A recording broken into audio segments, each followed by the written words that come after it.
Olá pessoal, hoje no curso Informativos em Questões veremos uma aula de Direito Civil. O tema da aula de hoje é responsabilidade civil. Nós vamos tratar sobre a responsabilidade civil e suas considerações iniciais.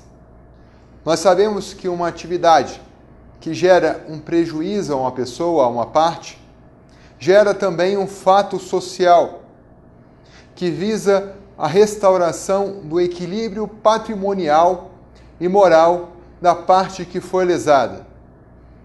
Ao tratarmos sobre este assunto, sobre a restauração do equilíbrio, nós estaremos estudando a responsabilidade. A responsabilidade diante da violação de uma norma moral e a responsabilidade diante de uma violação a uma norma jurídica.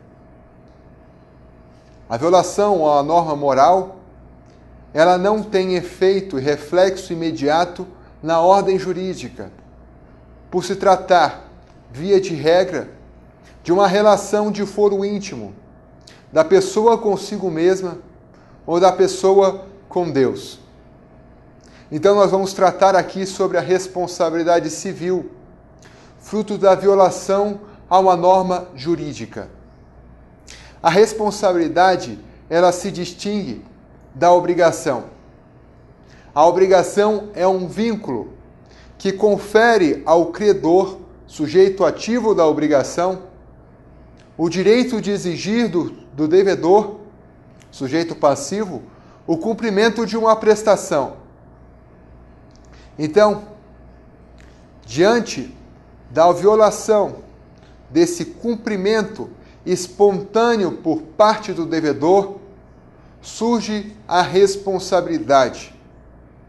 A responsabilidade, então, ela é uma consequência do descumprimento de uma obrigação originária.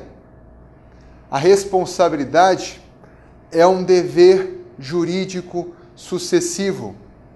É um dever jurídico decorrente do descumprimento de uma obrigação. Mas é bom destacar que é possível se verificar uma obrigação sem responsabilidade. Por exemplo, aquele que deve pagar dívidas de jogo. Há a obrigação de pagar, mas não há a responsabilidade, já que, não havendo pagamento espontâneo, o credor não pode exigir a dívida de jogo em juízo. Então, há a obrigação, há um dever, mas não há a responsabilidade. Alguns autores verificam que, no caso, há um débito, denominado Schuld, sem a responsabilidade, denominado Haftung, ou obligatio. Há também a possibilidade de existir uma responsabilidade sem obrigação. Por exemplo, o fiador, que é responsável pela dívida do seu afiançado. Há a responsabilidade, mas não há um dever jurídico originário.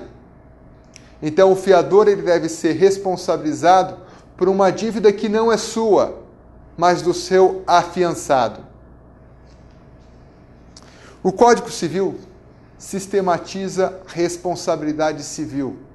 A responsabilidade civil subjetiva, aquela responsabilidade que para a sua configuração é necessário, para a sua existência, é necessária a presença e a verificação da culpa. Responsabilidade civil subjetiva, ela pode ser contratual ou extracontratual. O artigo 186 trata da responsabilidade civil e trata especificamente sobre o ato ilícito. Conforme o artigo 186 do Código Civil, há ato ilícito diante de dois elementos. O primeiro, violação a um direito. E o segundo elemento, ocorrência, provocação de um dano. Aquele que por ato ilícito causar dano a outrem, fica obrigado a repará-lo. Pressupostos para a responsabilidade civil, a violação de um dever jurídico originário e o dano. A responsabilidade civil para a sua verificação, ela é necessária a presença da culpa. A culpa no sentido lato do termo, que é composta pelo dolo, que é a violação de um dever de forma intencional, e pela culpa em sentido estrito, que é a violação de um dever de cuidado, em razão da negligência, em razão da imprudência ou imperícia. Mas para estudar, para se verificar a culpa num caso concreto, é necessária a articulação de dois elementos. O primeiro deles, a previsibilidade. Não é possível a existência de culpa sem que seja imputado ao autor a condição de que ele tenha tido, pelo menos, a previsão da ocorrência do dano. Não é necessária para a configuração, para a verificação da culpa, que o autor tenha, pelo menos, a previsibilidade do dano. E também não é possível se exigir do autor que tenha um dever de cuidado acima daquele esperado pelo homem médio. É o segundo elemento que deve ser estudado, que deve ser articulado para a verificação da culpa. O primeiro dele, previsibilidade. O segundo, a verificação do comportamento do homem médio. Há também a noção da imputabilidade. Quer dizer, o agente, para ser responsabilizado, via de regra, deve estar em perfeitas condições para verificar, para atuar de forma livre. É necessário que o agente tenha livre determinação de vontade. Contudo, o Código Civil permite a responsabilidade do incapaz. É uma responsabilidade subsidiária, é uma responsabilidade mitigada. Por quê? Verificado que aquele responsável pelo incapaz, aquele que detém a guarda, por exemplo, os pais, tutores, curadores, se verificada que essas pessoas responsáveis não têm um patrimônio suficiente para indenizar a vítima do dano, se verificadas essas condições, o incapaz, de forma subsidiária, ele pode ser responsabilizado, havendo patrimônio suficiente. Então, para a configuração da responsabilidade, não é necessário, especificamente em todos os casos, que haja a verificação da imputabilidade, já que o incapaz, ele pode ser obrigado a ressarcir o dano, a vítima do dano. Adota-se, então, conforme o artigo 928 do Código Civil, o princípio da responsabilidade mitigada ou subsidiária do incapaz. É bom destacar ainda que os responsáveis pelo incapaz, aqueles que detêm a guarda, a tutela, eles respondem de forma objetiva. Não se verifica se aqueles responsáveis, se aqueles que detêm a guarda, agiram com violação ao dever jurídico de cuidado. Não se verifica a culpa desses responsáveis. Apenas se verifica se o autor do dano, o incapaz, provocou com a sua ação ou omissão o dano, se houve o nexo de causalidade. Havendo essa verificação, não é necessária a presença do elemento da culpa. Então, mesmo que aquele que detém a guarda do incapaz tenha agido de forma prudente, havendo dano provocado pelo incapaz, ele pode ser responsabilizado. É bom destacar que, via de regra, a responsabilidade será subjetiva. Mas é possível, hoje, a existência da responsabilidade objetiva em diversos momentos, em diversas oportunidades.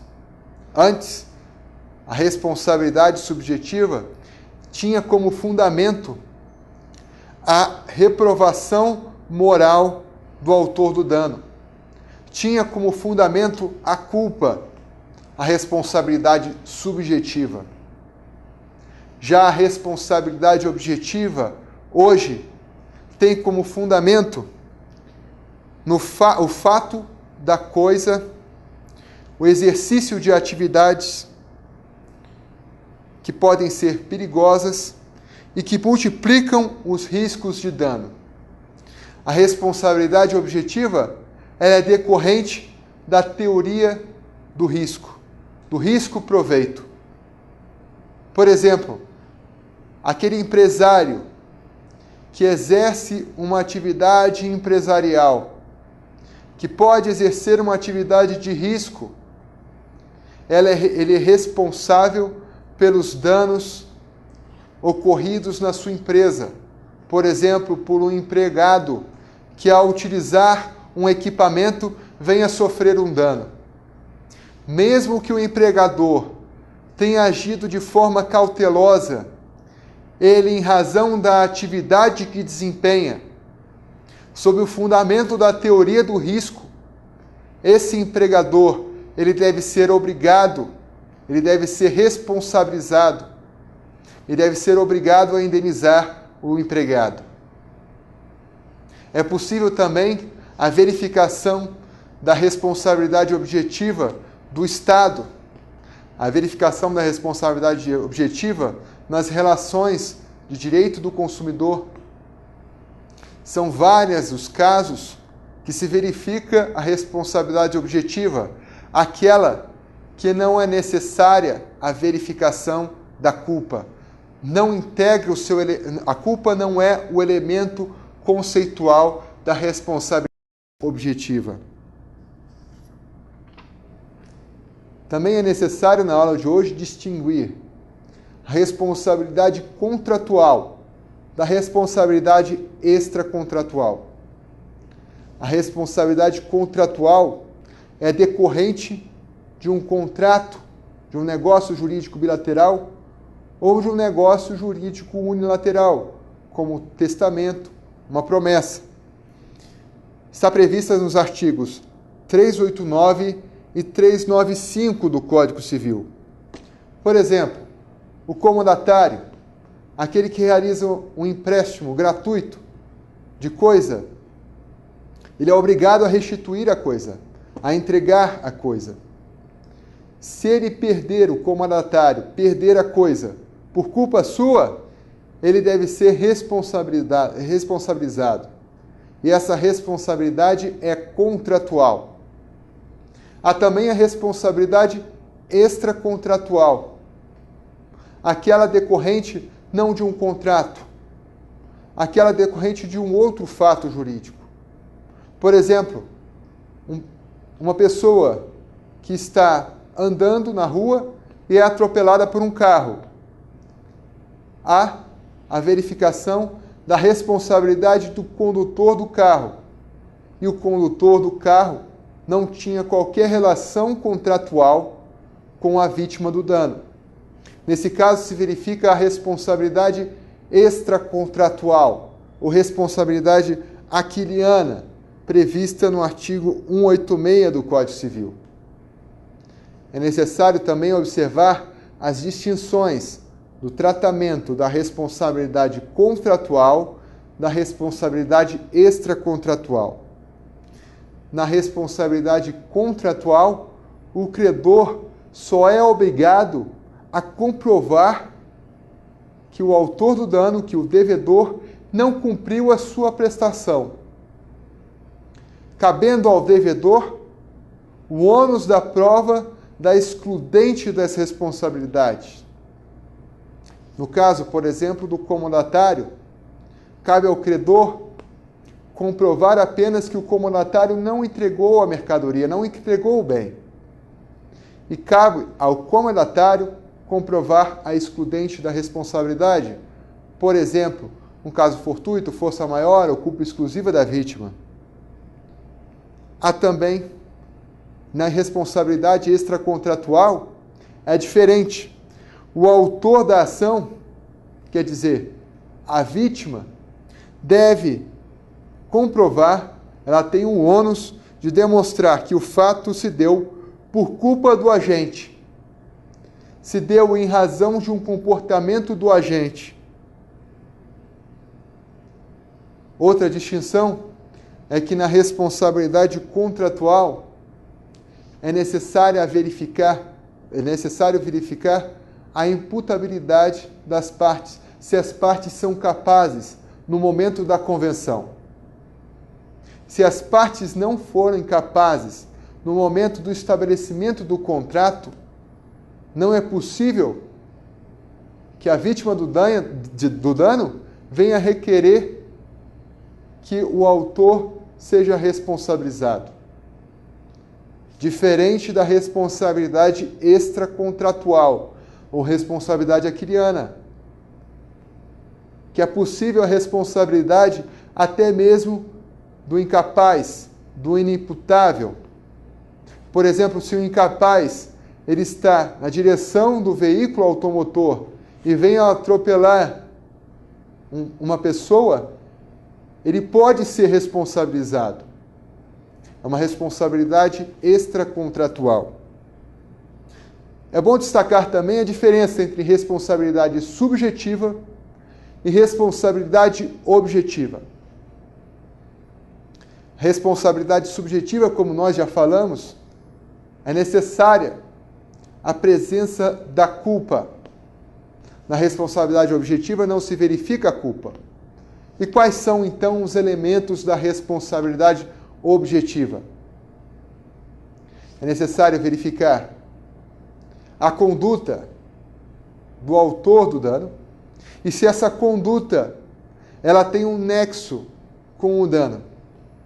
Há uma relação de causalidade entre a conduta e o dano. Verifica-se apenas elementos objetivos. É uma responsabilidade legal. Já a responsabilidade subjetiva, verifica-se também o elemento subjetivo que é a culpa, integrado pelo dolo e a culpa em sentido estrito. Então, concluímos aqui essa importante aula sobre responsabilidade civil. Obrigado e até a próxima.